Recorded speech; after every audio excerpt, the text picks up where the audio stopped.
Hi, I'm Linz. Welcome to Becoming Everwell, a channel where we talk about the ongoing journey of becoming.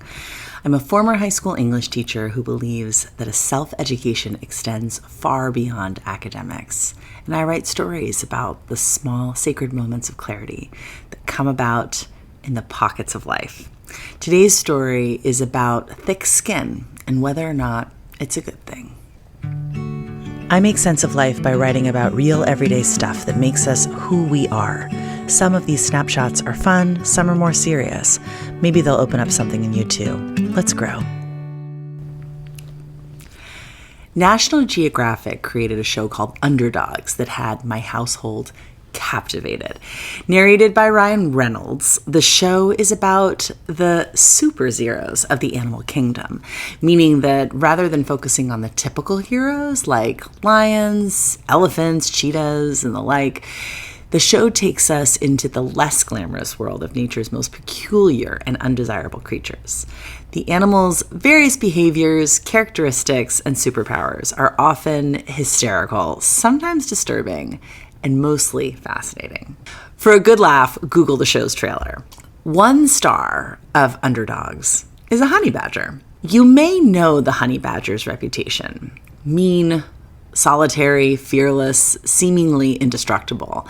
And you'd be right to judge it as a never need to encounter kind of creature. But because the show somehow flips the viewer's perspective on the most unlikable beings, their depiction of a week in the life of a honey badger got me curious. You may know that honey badgers have very thick skin. Literally, their skin thickness measures around an inch, about 12 times thicker than human skin. Their thick skin enables them to withstand an onslaught of bee stings and venomous bites. And because their thick skin is also loose, they're able to fight off the most dangerous predators like lions, hyenas, and packs of wild dogs because they can twist around within their skin while being attacked and attack their predator right back.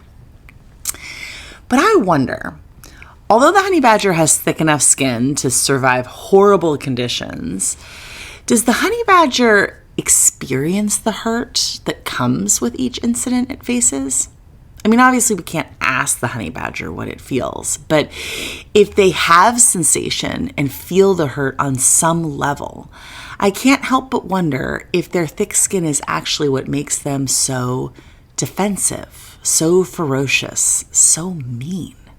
I mean, maybe they'd benefit mentally if they were, in fact, a bit more sensitive. Recently, my mind's been noodling on the expression that we humans use about metaphorically needing thick skin to endure tricky emotional situations. Although subjective and impossible to measure, I suspect that we all exist with an invisible emotional skin, where some of us are more sensitive than others, while some are more emotionally resilient than others. And depending on our particular biology and set of circumstances that life presents, we come to know what hurts us and what doesn't. And I'm curious to know if one can actually control, in some way, the thickness of their emotional skin. As I'm sure we all have, I've experienced a handful of personal situations where I've consciously determined that I'd need to grow a thicker emotional skin to get through. Criticism of my work, jabs at my character, inaccurate gossip that's out of my control, public embarrassment. But I think I've just told myself that I've acquired thicker skin. In actuality, when faced with hurtful emotions, what I've had to do is endure the hurt until it hurt less. And although I handle my emotions and behaviors with much more maturity than I did at, say, 13, I'm not sure that I've successfully thickened my skin to protect myself from the emotional hurts that confront me in this life. I liken the first experience with a particular emotional hurt to a blister that burns red, swells, and rips us open in some way before it scabs over and heals with time.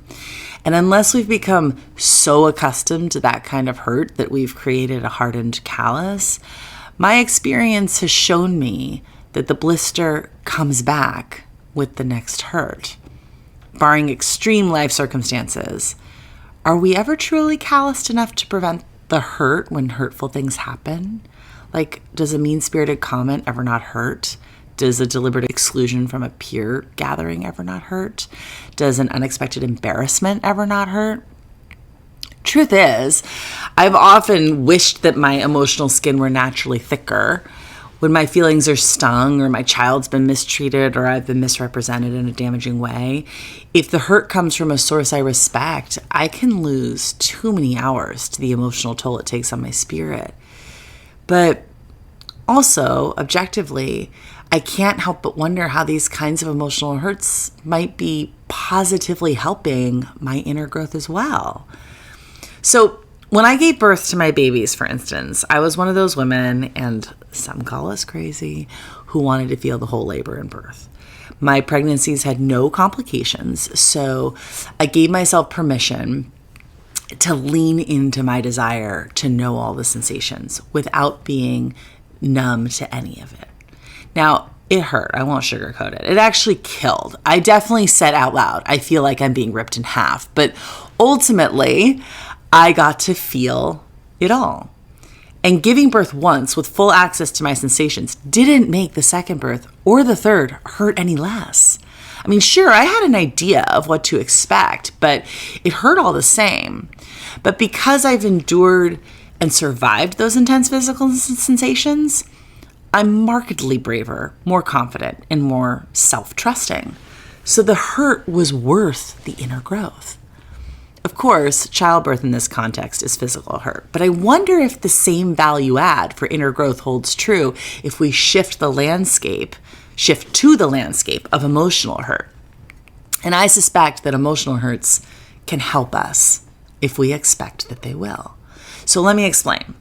Let's consider any of the hurts that I named earlier: criticism of one's work, jabs at one's character, inaccurate gossip that's out of one's control, or public embarrassment, and imagine enduring it. Then let's consider two different paths that we can take in how we endure the emotional hurt.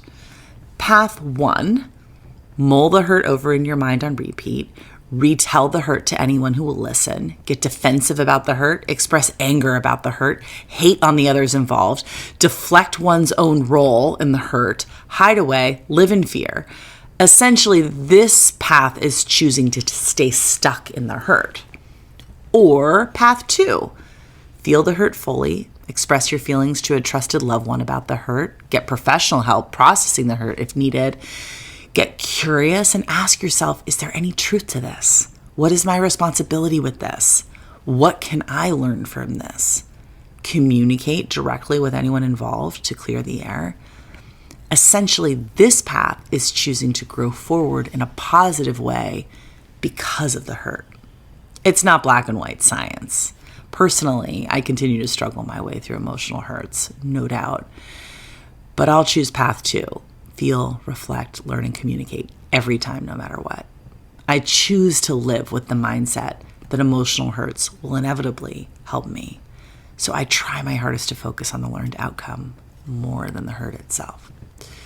Although the honey badger is a superhero when it comes to physical survival, I'd argue that thick skin isn't what will protect us humans in the emotional landscape. I'm quite sure that our goals differ from the honey badgers, which is merely to survive. And I don't know about you, but I'm not just here to survive. And I don't want to get so used to the rubs of repeated emotional hurts that I become an emotionally calloused version of myself.